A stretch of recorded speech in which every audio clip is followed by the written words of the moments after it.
English माध्यम के platform पे मैं हूं आपकी एजुकेटर प्रियंका ठाकुर और हम सॉल्व कर रहे हैं एडिटोरियल बेस्ड प्रैक्टिस एक्सरसाइज।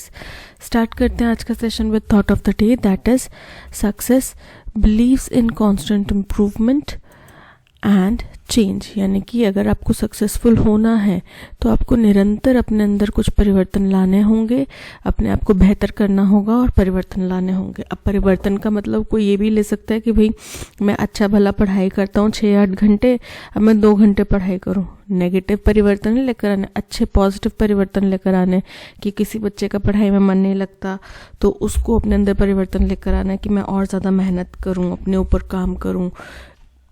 जो भी परेशानियां हैं, पढ़ाई में मन नहीं लगता तो हो सकता है कि आप किसी न किसी तरीके की परेशानी से जूझ रहे हो, आपको डर लगता हो, फियर हो फेलियर का। तो इन सब चीज़ों को टैकल करें और आगे बढ़ने का प्रयास करें। चलिए स्टार्ट करते हैं reading comprehension and practice exercise for SSC CGL 2024। The electoral bonds verdict is a blow for freedom of expression. यानी कि इलेक्टोरल बॉन्ड्स के ऊपर जो फैसला आया है वो एक ब्लो है, झटका है। किसके लिए? फ्रीडम ऑफ एक्सप्रेशन के लिए। Anonymous donations of high value tend to undermine electoral democracy। बोल रहे हैं कि अघोषित या अनाम वाले, बिना नाम वाले जो डोनेशंस, बड़ी संख्या के, बड़े भारी मात्रा के, बड़े बड़े करोड़ों की वैल्यू के जो डोनेशंस आएंगे वो हमारी इलेक्टोरल डेमोक्रेसी को अंडरमाइन करना यानी कि कम करना, घटाना, कमज़ोर करने की क्षमता रखते हैं। एंड गवर्नेंस, और जो हमारी गवर्नेंस है उसको भी कमज़ोर करने की क्षमता रखते हैं। As they facilitate a quid pro quo. Quid pro quo का मतलब होता है आदान प्रदान का कल्चर, आदान प्रदान की स्थिति। ठीक है, यानी कि आप मुझे ये दो और मैं आपको XYZ कोई फैसिलिटी प्रोवाइड कर दूंगा, या आप मुझे रिक्वायर्ड है कि 200 करोड़ रुपए की, तो मैं बदले में आपको उतने से डबल करोड़ रुपए का टेंडर जो है ये दिलवा दूंगा। ठीक है, तो ये आदान प्रदान की जो फैसिलिटी है उसको प्रेरित करता है, कल्चर को प्रेरित करता है। Involving donors and the beneficiaries, जिसके अंदर डोनर्स और बेनिफिशरीज शामिल होंगे। In strike down the electoral bond scheme. अब किसमें स्ट्राइक डाउन मतलब निरस्त करना, रद्द करना। तो जब इलेक्टोरल बॉन्ड स्कीम को निरस्त किया गया, रद्द किया गया, under which anyone could bye electoral bonds, जिसके तहत इलेक्टोरल बॉन्ड स्कीम क्या है, इसके तहत कोई भी बॉन्ड्स खरीद सकता है। And donate them to political parties for encashment, और उनको किसी भी पॉलिटिकल पार्टी को दे सकता है जिसको वो पार्टीज जो है वो कैश करवा सकते हैं। The Supreme Court of India has recognized this malaise and struck a blow for the democracy। तो सुप्रीम कोर्ट ऑफ इंडिया ने इसके अंदर जो है इस समस्या को पकड़ा, उसको पहचाना और एक जोर का झटका, एक जोर का प्रहार किया इसके ऊपर, जो कि डेमोक्रेसी और ट्रांसपेरेंसी के लिए खतरा था इन political funding. The court found that the entire scheme violates the constitution। Court ने पाया कि ये जो पूरा का पूरा प्रावधान बना है इलेक्टोरल बॉन्ड स्कीम का, ये पूरा का पूरा प्रावधान ही अनकॉन्स्टिट्यूशनल है, संवैधानिक नहीं है और संविधान के बहुत सारे नियमों का उल्लंघन करता है। Specially the voters right to information, खास तौर पे जो किसी वोटर का अधिकार है, किस चीज़ का? राइट टू इन्फॉर्मेशन, जिसके तहत हम RTI फाइल कर सकते हैं। इलेक्टोरल बॉन्ड स्कीम के ऊपर आप RTI फाइल नहीं कर सकते। और सूचना का अधिकार हमारे लिए कितना बड़ा, ज़्यादा अहम और महत्वपूर्ण अधिकार है, ये आप सब जानते हैं। इसी के बेसिस पे इतने बड़े बड़े घोटाले सामने आए हैं, इसी के बेसिस पे कितने सारे केसेस की सुनवाई हुई है। ठीक है, इसी के बेसिस पे हम जो आम मतदाता है, आम जनमानस है, वो अपने आप को मजबूत समझ पाता है कि हम सवाल करेंगे, हमें जवाब मिलेगा और उस जवाब की एवज में अगर कहीं गलत हुआ है तो हम उसको रोक पाएंगे। हालांकि हम सरकार के अंदर नहीं हैं, हालांकि हम सत्ता में नहीं हैं, हम पॉलिटिकल पार्टीज जो हैं वो हैं सत्ता में और उनके अपने कुछ उद्देश्य होते हैं, लेकिन हमारे पास सूचना का अधिकार है जिसके तहत हम अपने उद्देश्यों को साध्य कर सकते हैं। It further found manifestly arbitrary, इसने और आगे पाया कि स्पष्ट रूप से ये मनमाना है। क्या? The amendment to the companies act that remove the cap of 7.5% of companies profit. क्या है मनमाना? जो एक अमेंडमेंट लाया गया है कंपनीज एक्ट के अंदर, जिसके तहत पहले क्या होता था, जो डोनेशन कंपनीज देती थी वो एक प्रॉफिट मेकिंग कंपनी अपने प्रॉफिट का केवल 7.5% तक हिस्सा ही दान में दे सकती थी, उससे ज़्यादा नहीं। लेकिन इन्होंने क्या किया, कंपनीज एक्ट लाके ये कैपिंग हटा दी। अब कोई लॉस मेकिंग कंपनी है, कोई शेल कंपनी है, कोई नॉर्मल कंपनी है, वो कितना भी परसेंटेज जो है वो पैसा दे सकती है डोनेशन में। अब आप खुद सोचो, मैं कोई व्यक्ति, कोई बिजनेसमैन हूँ, बिजनेसमैन कहीं पे भी एक पैसे का नुकसान नहीं होने देते, वो करोड़ों रुपए का चंदा किसी भी पार्टी को क्यों देंगे? लॉजिक है, क्यों देंगे? क्योंकि उनको उस पॉलिटिकल पार्टी के सत्ता में आने से कुछ बेनिफिट्स मिलेंगे। ठीक है, यानी कि आपके लिए हम चंदा जुटाएंगे, आप हमारे लिए टेंडर्स ले आना, या फिर आप हमारे लिए कुछ ऐसी पॉलिसीज बना देना। ठीक है, तो बोल रहे हैं कि इसके तहत जो ये 7.5% का कंपनी का प्रॉफिट था, that can be donated to political parties, इसको हटा दिया गया अमेंडमेंट के जरिए। बोला कि ये अमेंडमेंट भी मनमाना था। Without any requirement to disclose details of the recipient parties in its profit and loss accounts. और इस अमेंडमेंट के तहत जो डोनेशन उन्होंने 7.5% से ऊपर का जो डोनेशन दिया है, उसको ये कंपनीज जो है अपने प्रॉफिट एंड लॉस अकाउंट्स में अगर नहीं भी दिखाएं तो भी चलेगा। तो पहले ऐसा नहीं होता था। तो आप बात कर रहे हैं कि हम ट्रांसपेरेंसी लेकर आए, तो ट्रांसपेरेंसी कहाँ से हुई? ना तो कंपनी के शेयर होल्डर्स को पता चला कि भाई हमारी कंपनी ने कौन सी पॉलिटिकल पार्टी को कितना पैसा दिया है। कंपनीज के अंदर लोगों के शेयर्स होते हैं, है ना, लोग खरीदते बेचते हैं उन शेयर्स को, तो उनकी हिस्सेदारी होती है। अब हम उनकी पारदर्शिता खत्म हो गई, क्योंकि कंपनी ने वो प्रॉफिट एंड लॉस अकाउंट में दिखाना ही नहीं है कि मैंने किस पार्टी को दिया, राइट। तो ये पारदर्शिता गई। दूसरी चीज, वोटर्स के पास अधिकार है कि मैंने जो चुना हुआ कैंडिडेट है वो कहाँ से फंड्स ले रहा है, कहाँ से पैसा ले रहा है, फिर उस पैसे की एवज में वो उन लोगों को क्या फायदा पहुंचा रहा है। अगर मैं आम किसान हूं और किसी उद्योगपति ने करोड़ों रुपए का चंदा देके उस पार्टी को बोला है कि मुझे पर्टिकुलर एरिया की जगह चाहिए, और वो लोग कुछ ऐसा प्रावधान लेकर आते हैं जो उस पर्टिकुलर एरिया की जगह को, किसी पर्टिकुलर एरिया की जगह को ले सकते हैं आसानी से, और मैं एक किसान हूं, मेरी जगह उस इलाके में आती है, तो कैंडिडेट तो मैंने भी चुना है, ठीक है, लेकिन नुकसान मेरा हो रहा है और फायदा किसी पार्टी, किसी ऐसी कंपनी को मिल रहा है जो ऑलरेडी करोड़पति है। मैं आम गरीब इंसान, मैं और ज्यादा गरीब हो जाऊंगा। ठीक है, तो इस तरीके का जो सिस्टम ये तैयार किया गया था। It has also mandated disclosure of donation details since 2019। और इन्होंने एक और चीज, किन्होंने, सुप्रीम कोर्ट ने एक और चीज की एडवाइस करी है, एडवाइस नहीं मतलब मांगी है, कि 2019 से लेके अब तक जितने भी डोनेशंस आए हैं आपको वो भी घोषित करने पड़ेंगे। The judgment is one more in a long line of verdicts the court has handed down to promote voter rights and preserve the purity of elections। तो ये जो जजमेंट आया है, ये सुप्रीम कोर्ट ने इससे पहले भी कई सारे जजमेंट्स दिए हैं जो कि मतदाताओं के अधिकारों को बचाने का काम करते हैं, इलेक्शंस की प्योरिटी को, उसकी जो सद्भावना है उसको बचाने का काम करते हैं। उसी कड़ी में एक और कड़ी जुड़ जाती है, ये जो अब वर्डिक्ट आया है ये। Its earlier interventions led to the featuring of the nota none of the above option on the ballot। कितने लोगों को पता है कि सबसे लास्ट में एक नोटा का ऑप्शन होता है, जिसका मतलब होता है नन ऑफ द अबव, जिसका मतलब ये होता है कि आपको उपरोक्त में से कोई भी कैंडिडेट पसंद नहीं है, आप उपरोक्त में से किसी भी कैंडिडेट को अपने यहाँ पे लीडर नहीं बनने देना चाहते। पता है? कमेंट सेक्शन में लिख के बताओ कि कितने परसेंटेज अगर नोटा के वोट हो तो इलेक्शन दोबारा से करवाने पड़ते हैं, बताइए कमेंट सेक्शन में लिख के। तो बोल रहे हैं कि इससे पहले जो सुप्रीम कोर्ट ने बीच में हस्तक्षेप किया उसकी बदौलत हमें नोटा का ऑप्शन मिला बैलेट वोटिंग में। The removal of protection given to legislators, और जो विधायकों को एक प्रोटेक्शन मिलती है कि अगर वो किसी केस में कन्विक्ट हों तो इमीडिएटली डिस्क्वालीफाई ना हो पाए, उस प्रोटेक्शन को भी हटा दिया गया। फ्रॉम इमीडिएट को disqualification on conviction for a criminal offence, अगर किसी भी क्रिमिनल केस के अंदर उनको सज़ा होती है तो वो इमीडिएटली डिस्क्वालीफाई हो जाएंगे। ये इससे पहले उनको बचाव मिलता था, सुरक्षा मिलती थी कि जब तक वो विधायक है शायद तब तक नहीं हो सकते, लेकिन अब वो इमीडिएट इफेक्ट से डिस्क्वालीफाई हो जाएंगे।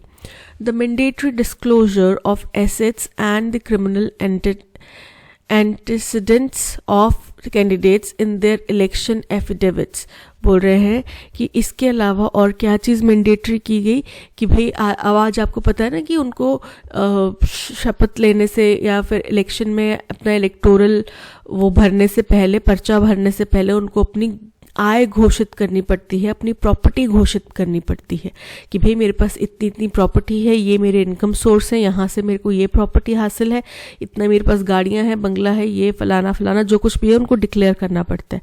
ये प्रावधान भी सुप्रीम कोर्ट के हस्तक्षेप के बाद आया है और साथ ही साथ कैंडिडेट्स को ये भी बताना पड़ता है कि इससे पहले मैं क्या किसी क्रिमिनल ऑफेंस में, क्रिमिनल केस के अंदर कन्विक्टेड हूँ या नहीं हूँ। ये सारी चीज़ें जो है डिस्क्लोजर, ये सुप्रीम कोर्ट के हस्तक्षेप के बाद ही आया है। And एक्सपीडिटेड trials for MPs and MLAs involve in criminal offences, और अगर किसी भी MP या MLA के ऊपर कोई क्रिमिनल केस होता है तो उसका जो ट्रायल है वो फास्ट ट्रैक कोर्ट के ज़रिए फास्ट गति से होगा। ये फैसला भी सुप्रीम कोर्ट के द्वारा ही दिया गया है। The court's reasoning is unexceptionable, court की जो रीजनिंग है वो अनएक्सेप्शनेबल है, यानी कि उसको टाला नहीं जा सकता। उन्होंने बहुत स्ट्रॉन्ग रीजनिंग दी है, आप उसको ये नहीं बोल सकते कि कोर्ट ने भाई अपनी मर्जी कर ली, ऐसा कोई तर्क उनका बनता नहीं है, उनकी रीजनिंग स्ट्रॉन्ग है। इट फाउंड, उनने पाया that the primary justification for the EBS, की जो मुख्य वजह जिसके लिए जो एक एम होता है ना, जिस उद्देश्य के लिए EBS लाया गया था, और क्या था वो उद्देश्य, curbing the use of black money, कि काले धन का प्रयोग जो है, उपयोग जो है उसको कम किया जाए, रोका जाए या फिर उसको नियंत्रित किया जाए फॉर पॉलिटिकल और इलेक्टोरल फंडिंग्स। कहाँ इस्तेमाल होने वाला काला धन, पॉलिटिकल या इलेक्टोरल फंडिंग के लिए उसको नियंत्रित किया जाए। By allowing donations through banking channels, कैसे किया जाए कि बैंक के जरिए आप डोनेशंस करो। अब बैंक के जरिए डोनेशन हो तो सारा ब्लैक मनी क्या हो गया, वाइट हो गया। तो बोल रहे हैं कि ये जो मुख्य उद्देश्य था इसका, fail the test of proportionality, ये जो प्रोपोर्शनैलिटी का टेस्ट है उस पर खरा नहीं उतरा। अब प्रोपोर्शनैलिटी का टेस्ट क्या होता है, बेसिकली ये कोई भी देश का जो कोर्ट है वो कर सकता है। इसके अंदर क्या किया जाता है कि अगर संविधान के अंदर कुछ दो ऐसे राइट्स हैं, अधिकार हैं लोगों के या सरकार के, जिसके भी अधिकार हैं, उनके अंदर अगर कुछ मतभेद आता है तो वो देख सकते हैं कि भाई वो इन दोनों को साइड बाय साइड कंपेयर कर सकते हैं कि इससे किसका अधिकार ज़्यादा हनित हो रहा है, या फिर हमें ये अधिकार ज़्यादा मैंडेटरी है बचाना तो हम इसका हनन नहीं होने दे सकते। ठीक है, तो इसको बोल देता है टेस्ट ऑफ प्रोपोर्शनैलिटी। तो उसमें ये फेल हो गया, और किसका अधिकारों का हनन हो रहा था, हम वोटर्स के अधिकारों का हनन हो रहा था। As it was not the least restrictive measure to abridge the voters right to know, क्योंकि ये सबसे ज़्यादा प्रतिबंधित तरीका नहीं था वोटर्स के अधिकार को रोकने के लिए। कि कौन सा अधिकार, उनकी जो सूचना का अधिकार है, जानकारी का अधिकार है, उसको रोकने के लिए। यानी कि उनको सीधे तौर पे नहीं बोला गया था कि भाई हम तुम्हारे ये अधिकार छीन रहे हैं, बट इनडायरेक्टली उनसे ये अधिकार छीन लिया गया था, बिकॉज EBS के ऊपर आप RTI नहीं फाइल कर सकते। It has made the logical connection between unidentified corporate donations, इन्होंने बड़े ही तार्किक तरीके से एक लिंक बनाया किसके बीच में, जो अघोषित बिना नाम के डिक्लेरेशन वाला डोनेशन आएगा कॉर्पोरेट से उसके बीच में, and the likelihood of policy decisions being tailored to suit the donors, और इस संभावना के बीच में कि कुछ पॉलिसी डिसीजंस जो हैं वो इस तरीके से डिज़ाइन किए जा सकते हैं जिससे कि डोनर को फ़ायदा हो। वही चीज़ 2000 करोड़ का अगर मैं चंदा दे रही हूँ तो जाहिर सी बात है कि मुझे भी कुछ बेनिफिट होना चाहिए। अब मुझे अगर 2000 करोड़ के बजाय चंदे के एवज़ में अगर 500 लाख करोड़ रुपए का कोई टेंडर मिल जाता है या कोई प्रोजेक्ट मिल जाता है, कोई पॉलिसी ऐसी बन जाती है जिससे मुझे करोड़ों रुपए का फ़ायदा होगा, अरबों खरबों का फ़ायदा होगा, तो मुझे 2000 करोड़ किसी को देने में कोई ऐतराज़ नहीं है। वो मेरी एक तरह से इन्वेस्टमेंट है, right. The judgment is a natural follow-up to a principle it had laid down years ago। तो ये जो जजमेंट है ये नेचुरल फॉलोअप है। फॉलोअप मतलब कि आगे जो उनने पहले ही एक चीज़ की हुई है उसी के आगे का नेक्स्ट कदम है। कैसे, किस चीज़ का? एक उन्होंने सिद्धांत सदियों पहले, सालों पहले तय किया था। वो सिद्धांत क्या था? That the voters freedom of expression under article 19(1)(a will be incomplete without access to information on a candidates background. वो प्रिंसिपल, वो सिद्धांत ये था कि किसी भी वोटर का जो अधिकार है, फ्रीडम ऑफ एक्सप्रेशन है अंडर आर्टिकल 19(1)(a, वो इनकम्प्लीट है, अधूरा है, जब तक उस वोटर के पास में अपने कैंडिडेट का बैकग्राउंड, उसकी प्रॉपर इंफॉर्मेशन, पूरी और करेक्ट इंफॉर्मेशन ना हो। तो तब तक वोटर का जो फ्रीडम ऑफ एक्सप्रेशन है वो इनकम्प्लीट है। और इसी के ऊपर इन्होंने जजमेंट बताया कि अगर आप वोटर से ही छुपा रहे हो कि आपके कैंडिडेट को कहाँ से पैसा आ रहा है, तो आप इस अधिकार का, जो voters right freedom of expression है, इसका हनन कर रहे हो। The principle has now been extended to removing the veil on corporate donors. अब ये जो प्रावधान है ये कॉर्पोरेट डोनर्स के ऊपर से पर्दा हटाने तक एक्सटेंड कर दिया गया है, बढ़ा दिया गया है। Who may have been funding ruling parties in exchange of favours. जो हो सकता है अब तक कई रूलिंग पार्टीज को कुछ लाभ के एवज में, कि मुझे ये बेनिफिट हो जाएगा, इस एवज में फंडिंग देते आए हों। While the verdict may help ease the hold that donors may have on the governance। पूरा हो सकता है कि ये जो फैसला आया है इससे जो डोनर्स का गवर्नेंस के सिस्टम के ऊपर, हमारी गवर्नमेंट के ऊपर जो होल्ड है, पकड़ है, वो थोड़ी ढीली पड़ जाए, वो थोड़ी कमज़ोर पड़ जाए। थ्रू मनी पावर, पैसे के वजह से जो उन लोगों ने सरकार के ऊपर अपनी पकड़ बनाई है वो थोड़ी कमज़ोर पड़ जाए। A question that arises is whether the validity of the scheme could have been decided earlier. लेकिन एक बड़ा सवाल खड़ा हो जाता है वो ये है कि आपने 2019 के बाद 2024 में, वो भी इलेक्शन से जस्ट पहले, इसको पढ़ा, इसको स्टडी करा, इसका फैसला सुनाया। तो क्या ऐसा कुछ फैसला हम पहले इसकी वैधता, इस फैसले की, ईबीएस सिस्टम की वैधता को हम पहले नहीं जान सकते थे, है ना? और क्या पहले कोई स्टे वगैरह नहीं लगा सकते थे कि भाई जब तक कोर्ट में प्रोसीडिंग चल रही है तब तक आप कोई भी इलेक्टोरल बॉन्ड्स इशू नहीं करेंगे? और the issuance of bonds on a regular basis state, या फिर जो अभी बॉन्ड्स इशू किए जा रहे हैं उनके ऊपर रोक लगाई जाती। ऐसा कुछ कर नहीं सकते थे, है ना? यानी कि वो कह रहे हैं कि आपने न्याय हुआ, लेकिन न्याय बड़ी देरी से हुआ। How much of the thousands of crores of rupees given to parties under this scheme resulted in policy measures favorable to donors or helped fund the deployment of additional campaign resources will never be known। बोल रहे हैं क्योंकि इसमें काफ़ी देर इसलिए लग रही है क्योंकि 2019 से लेके अब तक जितना भी पैसा कॉर्पोरेट डोनेशन आया होगा ईबीएस के तहत, उसको ट्रैक कर पाना, उसके बारे में जानकारी निकाल पाना, और उस डोनेशन के एवज में जो उन लोगों को बेनिफिट्स दिए गए होंगे उसके बारे में जानकारी निकाल पाना अब थोड़ा मुश्किल हो जाएगा, हम नहीं जान पाएंगे। This was a fit case for the grant of N interim stay. तो ये जो केस था ईबीएस का, ये एकदम परफेक्ट केस था, परफेक्ट उदाहरण था जहाँ पे आप एक अंतरिम यानी कि टेम्पररी स्टे लगा सकते थे, बट आपने नहीं किया। ठीक है, ये राइटर का अंतिम आरोप है सुप्रीम कोर्ट के ऊपर। उन्होंने पूरे पैसेज में सुप्रीम कोर्ट की प्रशंसा करी कि अच्छा कानून, अच्छा किया जो उन्होंने ये फैसला लिया, देर आए दुरुस्त आए, बट एंड में जो देर आए उसके लिए भी उन्होंने थोड़ी सी शिकायत कर दी राइटर से, सुप्रीम कोर्ट से। तो ये था पैसेज। अब चलते हैं क्वेश्चन नंबर 1 की तरफ। क्वेश्चन नंबर 1 हमसे कह रहा है, What is the tone of the passage regarding the striking down of electoral bond scheme? तो पैसेज की टोन इसके लिए काफ़ी सपोर्टिव है। वो प्रशंसा कर रहे हैं, खुश हो रहे हैं, उसका स्वागत कर रहे हैं कि एक अच्छा फैसला लेकर आई है। और उसी के लिए फिर उन्होंने बताया कि ये पहली दफ़ा नहीं है जो सुप्रीम कोर्ट ने वोटर्स के अधिकारों के बारे में सोचा है, इससे पहले भी कई दफ़ा सोचा है। फिर उन केसेस का उदाहरण दिया गया। सेलिब्रेटरी मतलब कि आप सेलिब्रेट कर रहे हैं, खुशी जाहिर कर रहे हैं, तो खुशी तो जाहिर कर रहे हैं, करेक्ट है ये। इनडिफरेंट मतलब कोई फ़र्क नहीं पड़ता।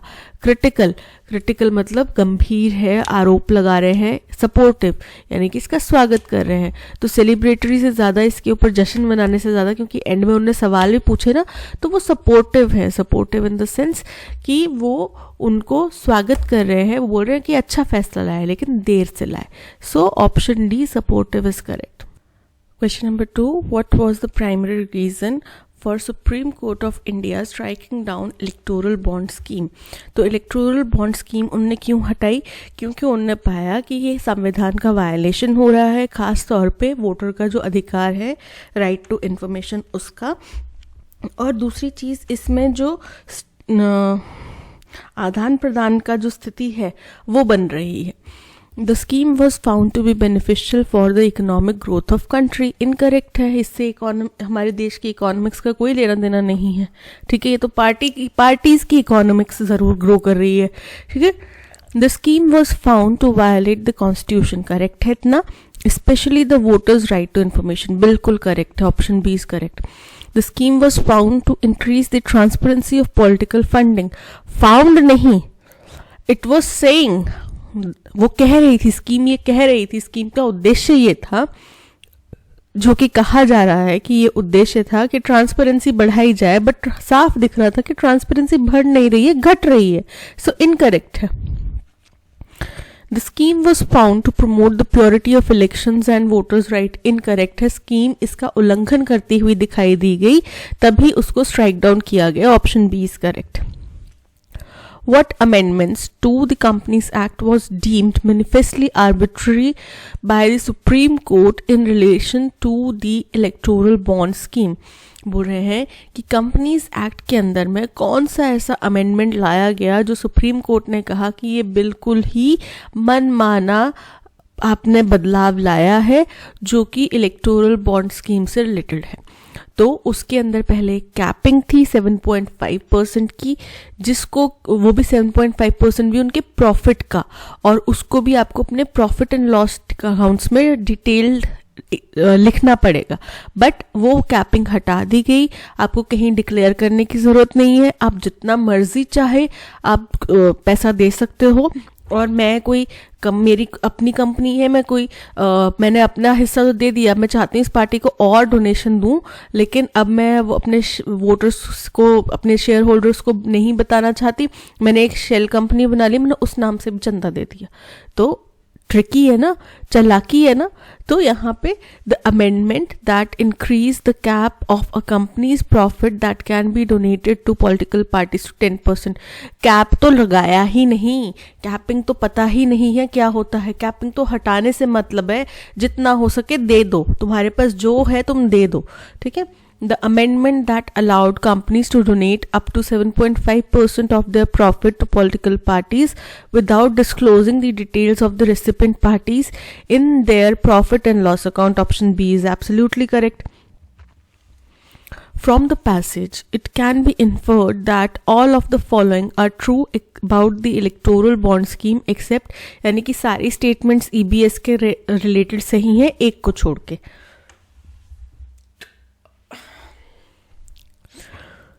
The primary justification for the EBS was to curb the use of black money for political और electoral funding. बोल रहे हैं जो शुरुआती जस्टिफिकेशन यानी कि मेन प्रिंसिपल या मेन उद्देश्य बताया गया इस EBS को लागू करने का, वो ये बताया गया कि हम ब्लैक मनी को, जो कि पॉलिटिकल पार्टीज को फंडिंग के तौर पे दिया जाता है, हम उसको रोकना चाहते हैं, जो कि करेक्ट है। यही तथ्य तर्क दिया गया। So A is correct.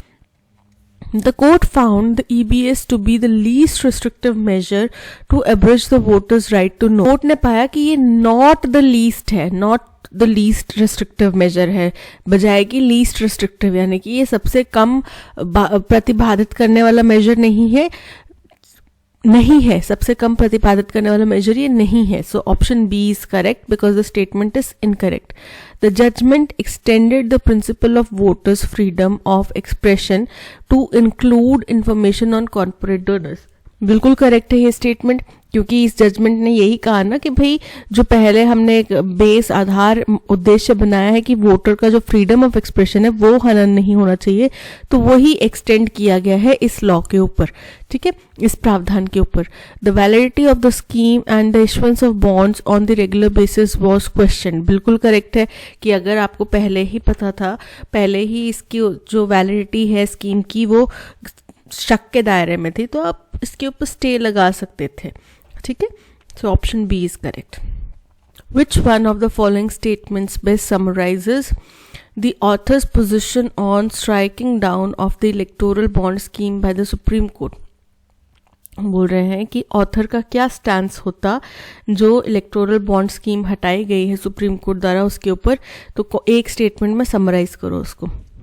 The author believes that the verdict is a blow to freedom of expression and questions the timing of the decision. बोल रहे हैं कि ऑथर ने कहा कि ये जो वर्डिक्ट है ये फ्रीडम ऑफ एक्सप्रेशन को हानि पहुंचाता है, उसके ऊपर एक जोर का झटका है, और इसके टाइमिंग के ऊपर उन्होंने क्वेश्चन उठाया. तो ये गलत है, उन्होंने फ्रीडम ऑफ एक्सप्रेशन के ऊपर झटका नहीं बताया, बट फ्रीडम ऑफ एक्सप्रेशन की जो हानि हो रही थी उसके ऊपर ये झटका बताया. तो ये इनकरेक्ट है statement. The author supports the verdict as it enhances voters freedom of expression. Correct इतना. By providing access to information on corporate donors. बिल्कुल करेक्ट है. The author is critical of the verdict. Critical नहीं है, वो इसके पक्ष में है. The author is indifferent to the verdict. Incorrect है. Option B is correct. Exonerate. Exonerate का मतलब होता है किसी चीज से मुक्त कर देना. तो इसका एंटोनिम क्या होएगा? एग्जेम्प्ट. एग्जेम्प्ट मतलब उसको उससे बरी कर देना, मुक्त कर देना. एब्सॉल्व. एब्सॉल्व का मतलब होता है दोष मुक्त करना. एंगेज यानी कि संलग्न करना, यानी कि किसी को उसके अंदर लिप्त करना. तो यानी कि ये है मुक्त करना और ये है लिप्त करना. Option C is correct. Equate. Equate का मतलब होता है बरी करना. You will find it difficult dash but later you will get used to wearing a mask. तो लेटर मतलब लेकिन बाद में, तो यानी कि शुरुआत और बाद का कंपैरिजन हो रहा है कि शुरुआत में आपको परेशानी हो सकती है, कठिनाई लग सकती है, लेकिन बाद में आपको मास्क पहनने की आदत हो जाएगी. तो you will find it difficult at first. आपको शुरुआत में परेशानी हो सकती है, तो एट फर्स्ट. ऑन फर्स्ट नहीं होता, फर्स्टली, एट द फर्स्ट नहीं, at first. Option B is correct. Obscure. Obscure का मतलब होता है आप किसी चीज को बहुत ही अनसर्टन है, किसी चीज के बारे में अस्पष्ट है, क्लियर नहीं है. तो एंटोनिम क्या होगा? कोई चीज बिल्कुल स्पष्ट है, साफ है. ब्लर्ड मतलब धुंधला यानी कि अस्पष्ट है. अपैरेंट यानी कि साफ, स्पष्ट तौर पे, क्लियरली विजिबल. तो B is the correct answer. Cloudy again धुंधला. वेल्ड अगेन पर्दे के अंदर. तो पर्दे के अंदर मतलब धुंधला, साफ नहीं है. So option B apparent is correct. It has been raining since 2 hours. Since और for का प्रयोग मैंने आपको बताया था पहले भी. Since होता है जब आपके पास एक पर्टिकुलर टाइम, बिगिनिंग टाइम जो है, शुरुआत जो है वो है. ठीक है, किसी भी, जैसे हमने पैसेज में पढ़ा since का इस्तेमाल किया गया था सिंस 2019 या ऐसा कुछ. तो जस्ट सपोज करो कि किसी दुकान के ऊपर लिखा है फलां फलां एंड सन्स सिंस 1870. तो वो क्या है? वो उसकी बिगिनिंग की तारीख बता रहे हैं, तो वो हो गया सिंस. और फॉर जब एक टाइम ड्यूरेशन बताया जाता है, ठीक है, टाइम ड्यूरेशन के बारे में हम बात करते हैं कि 4 घंटे हो गए हैं, 6 घंटे हो गए हैं, 10 दिन हो गए हैं, तब हम फॉर का इस्तेमाल करते हैं. तो it has been raining for 2 hours. ठीक है, not since, for. Option A में एरर है, सिंस की बजाय फॉर आएगा. स्क्वॉक. स्क्वॉक का मतलब होता है चीखना, बहुत जोर की चीख की आवाज निकलना. तो इसका सिनोनिम क्या होगा? सजेस्ट मतलब आप किसी को सुझाव दे रहे हैं. एक्सप्लोर मतलब आप कुछ चीजों के बारे में जानकारी इकट्ठा कर रहे हैं, खोज कर रहे हैं. स्क्रीम मतलब चिल्लाना. कनोट. कनोट का मतलब होता है संकेत करना. तो यहाँ पे option C scream is correct. In spite of my niece's dog, Casper is very mischievous. He is lovable. तो बोल रहे हैं इन स्पाइट ऑफ नहीं आना चाहिए, हम बताना चाह रहे हैं कि हालांकि वो बहुत ही शैतान है बट स्टिल वो प्यारा है, हम उससे प्यार कर सकते हैं। तो however my nieces dog Caspar, nieces ये वाला नीस नहीं आएगा, ऑल्दो माय नीसेस डॉग, ठीक है, Casper is very mischievous, he is lovable. Option B C is correct. Firstly it provides, it यानी कि ए फर्स्ट स्टेटमेंट नहीं होगा क्योंकि इट मतलब किसी चीज का पहले जिक्र हुआ है, उसको आप इट कह के अब रेफर कर रहे हो।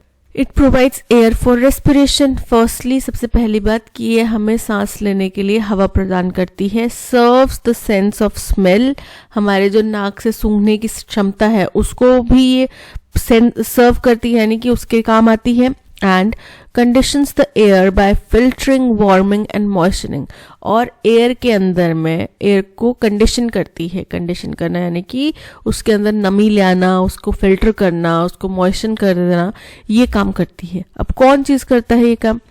The nose is the prominent structure between the eyes that serves as the entrance to the respiratory tract.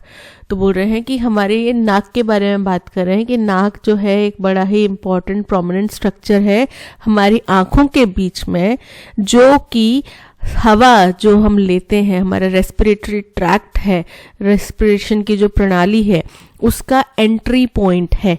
यानी कि हम बात कर रहे हैं नाक की, हमें समझ में आ गया कि ये पूरा पैसेज जो है नाक के ऊपर चल रहा है। तो बी हमारा क्या होगा? First statement. ठीक है, बी फर्स्ट स्टेटमेंट, यानी कि ऑप्शन बी एलिमिनेट हो जाता है और ऑप्शन डी एलिमिनेट हो जाता है। For inhalation it has 2 cavities, यानी कि सांस लेने के लिए इसके अंदर 2 कैविटीज होती हैं, 2 छिद्र होते हैं, separated from one another by a wall of cartilage called this septum. अब आपको पता है कि नाक के आधे हिस्से में अगर आप पकड़ के देखेंगे तो आधे हिस्से में ही हड्डी होती है, उसके नीचे जो है एक पतला सा कार्टिलेज होता है, क्योंकि आप अपने नाक को कैसे भी तोड़ मरोड़ सकते हैं। सेम चीज गोज विद योर एयर, आप अपने कान को भी कैसे भी मरोड़ सकते हैं, तो वो किससे बना है? कार्टिलेज से। हड्डी को आप मरोड़ नहीं सकते, हड्डी सीधा टूटेगी, ठीक है, मुड़ेगी नहीं। तो हड्डी को आप मोड़ नहीं सकते, वो क्या होगी? बोन। और जिस चीज को आप हमारे शरीर के अंदर मोड़ सकते हैं, पतला होता है, लचीला होता है, वो होता है कार्टिलेज। तो इस कार्टिलेज का नाम क्या है? जो नाक के अंदर कार्टिलेज होता है, जो बीच का डिवाइडिंग पार्ट होता है, उसको बोला जाता है सेप्टम। ठीक है, apart from filtering the air it also cleans itself of foreign debris. बोल रहे हैं कि हमारे हवा को फिल्टर करने के अलावा ये क्या करता है? अपने आप को, इट ऑल्सो क्लीन्स इटसेल्फ, अपने आप को फॉरेन डेब्रीज से, यानी कि बाहर से कुछ गंद उसने इकट्ठा हो गई, जैसे आप बाहर जाते हैं तो बहुत सारा डस्ट पॉल्यूशन आपके नोज में भी जाता है, तो उससे क्लीन कर देता है। डेब्रीज एक्सट्रैक्टेड फ्रॉम इनहेलेशन, जो हमने गलत हवा में, गंदी हवा में सांस लेने से इकट्ठी की होंगी, उनसे भी अपने आप को साफ कर लेता है। तो देखो, फर्स्ट स्टेटमेंट हमें पता चल गया, बी है। सेकंड स्टेटमेंट आएगा ए, जहां पे बोला जाता है कि वो कैसे हमारे रेस्पिरेशन में काम करता है। कि पहली बात तो वो हमारे रेस्पिरेशन के लिए हवा प्रोवाइड करता है, हमारे सांस लेने की क्षमता को बढ़ाता है। कंडीशन, हमारी शरीर के अंदर जो हवा जा रही है उसको फिल्टर करता है, गर्म करता है और मॉइस्चर करता है, यानी कि उसके अंदर नमी लेकर आता है। ये हो गया सेकंड पॉइंट। थर्ड पॉइंट हो गया कि इसके अलावा, फिल्टरिंग के अलावा वो क्या करता है? वो साफ भी करता है कोई भी फॉरेन डेब्रीज से। तो ये हो गया थर्ड पॉइंट। और फाइनल पॉइंट हो गया कि अगर हमें सांस लेनी है तो उसके लिए हमारे पास 2 नासिकाएं हैं, छिद्र हैं, ठीक है, जिनको कि एक दूसरे से अलग किया जाता है एक पतली कार्टिलेज की वॉल से, जिसका नाम है सेप्टम। ये हो गया फोर्थ पॉइंट। तो BADC is the correct, BACD, BADC, option C is correct. Every Saturday the workers gets their weekly wages. Workers plural है तो गेट्स क्या होगा? प्लूरल, गेट आएगा, गेट्स नहीं आएगा। Every Saturday the workers get, ठीक है, तो गेट्स की बजाय, द वर्कर गेट्स की बजाय क्या आएगा? गेट, एस नहीं आएगा, ऑप्शन बी में एरर है। Correctly spelled word convert, convert मतलब परिवर्तित करना, तो बिल्कुल करेक्ट है स्पेलिंग। कनेक्ट, डबल एन आता है, कंसेंट, कंसेंट में एस आता है. कन्वेक्ट, कन्विक्ट होता है. अगर कन्विक्शन की बात करें ICT, कन्विक्ट, तो यहाँ पे option A convert is correct. Cool as a cucumber, cucumber की तरह शांत होना, यानी कि बिल्कुल काम या कंपोज होना, बिल्कुल शांत होना, संयम में रहना. Nervous and fidgety, irritated and annoyed. calm and composed, option C is correct. Happy and excited. The judge found the prisoner guilty. Passive voice में कन्वर्ट करना है. द प्रिजनर क्या है हमारा ऑब्जेक्ट, पहले आ जाएगा द प्रिजनर, फिर द जज क्या है हमारा सब्जेक्ट, फाउंड क्या है हमारा वर्ब. तो पास्ट की घटना है. The prisoner was found guilty by the जज. The prisoner had been found नहीं आएगा. The prisoner was found guilty by the जज, option B is correct. A hair in the butter, इसका मतलब होता है बहुत ही परेशानी भरी, मुश्किल भरी स्थिति में होना. ठीक है. ईजी टू हैंडल, बहुत ही आराम से आप किसी चीज से निकल जाएं. अ स्लिपरी रोड, स्लिपरी रोड मतलब स्लिपरी रोड यानी कि आपकी जो रोड है वो बहुत स्लिपरी है. सिंकिंग इन डेट यानी कि कर्ज में डूबना. A challenging situation, option D is correct. A challenging situation, परेशानी में होना. ड्राइंग्स और writings on a wall in public place, public place में जो ड्राइंग्स और राइटिंग्स होती हैं, कल ही हमने करा था कि जो ऐसी ड्राइंग्स और राइटिंग्स होती हैं पब्लिक प्लेसेस में उसको क्या बोला जाता है, ग्राफिटी. क्या बोला जाता है, graffiti, option C is correct. Portrait, portrait एक चित्र होता है. कैरिकेचर मतलब एक व्यंग चित्र होता है. और कोलाज यानी कि बहुत सारी पिक्चरों का, जो पिक्चर्स का, फोटोग्राफ्स का एक कलेक्शन होता है जिसको आप एक ही पेज के ऊपर, एक ही स्लाइड के ऊपर लगाते हैं, उसको बोलते हैं collage. The contrast between Britain and other countries of Europe are striking. Contrast singular है. एक जो contrast है चाहे वो multiple मुद्दों पे होगा लेकिन है singular, contrast तो singular है, तो इसके साथ में आर का प्रयोग, प्लूरल नाउन का वर्ब का प्रयोग नहीं आएगा. इज स्ट्राइकिंग, ठीक है, न कि आर स्ट्राइकिंग. ऑप्शन बी में एरर है, is striking. Which movie have you watched on television when I called you? जब मैंने तुम्हें कॉल किया तब तुमने कौन सी मूवी देख रहे थे. जिस टाइम कॉल किया उस टाइम की बात कर रहे हैं, कंटिन्यूस फॉर्म में आएगा. तो which movie were you watching when on television when I called you? अब वर क्यों आएगा, क्योंकि पास्ट की घटना है. जब मैंने कॉल किया पास्ट की घटना है. आर क्यों नहीं आएगा, प्रेजेंट की घटना नहीं है. Did you watch past tense में नहीं आएगा. Were you watching? Option B is correct. The camel and the fox were very good friends and very good thieves. एक कैमल और एक लोमड़ी जो है वो बहुत अच्छे दोस्त थे और बहुत बढ़िया चोर भी थे. One day the two friends dashed to cross the river so that they could travel to a farm to steal food. एक बार वो दोनों फ्रेंड्स जो है नदी पार कर आए, पार करने के लिए पहुंचे ताकि वो पार जाके, नदी पार जाके वहां किसान के खेत में से कुछ खाना चुरा सकें. The small fox dash swim, उसको तैरना नहीं आता होगा शायद. So the camel said to his friend, तो कैमल ने अपने दोस्त को कहा कि चलो मेरी पीठ पे बैठ जाओ और मैं तुम्हें climb dash on to my back and I will swim across the dash. तो अक्रॉस द रिवर होगा, सो नदी से पार करवा दूंगा तैर के, क्योंकि कैमल बड़ा होता है, फॉक्स छोटी सी होती है, उसको तैरना नहीं आता होगा शायद, इसलिए उसने ऐसा बोल दिया. One day the two friends dash to cross the river so that they could travel to a dash. Deciding, तय कर रहे थे. विल डिसाइड, तय करेंगे. डिसाइडेड, उनने तय किया कि वो नदी क्रॉस करेंगे, तो उन्हें तय कर लिया ना. Option C is correct. could travel to a dash farm to steal food. nearby farm, near farm, nearest farm या nearly farm. तो nearby मतलब पास की वाली खेत में जाएंगे. So option A nearby farm is correct. The small fox dash swim. ought to swim, may not swim, might not swim या could not swim. तो वो तैर नहीं सकती थी, राइट. उसकी मतलब वो पर्पसफुली नहीं तैर रही थी, पर वो उसको तैरना आता नहीं था या वो कुछ भी है, वो तैर नहीं सकती थी. कुड नॉट यानी कि option D is correct. The small fox could not swim so the camel said to his friend climb dash on to my back. Climb, आप किसी चीज के ऊपर चढ़ते हैं तो क्लाइम अप, ठीक है, ना कि ओवर, अक्रॉस, अबव नहीं होगा, climb up. Option C is correct, climb up is correct. On to my back and I will swim across the sea, ocean, lake या river. तो ये नदी की बात हो रही है. Option D river is correct. That's all. आज के सेशन में इतना ही.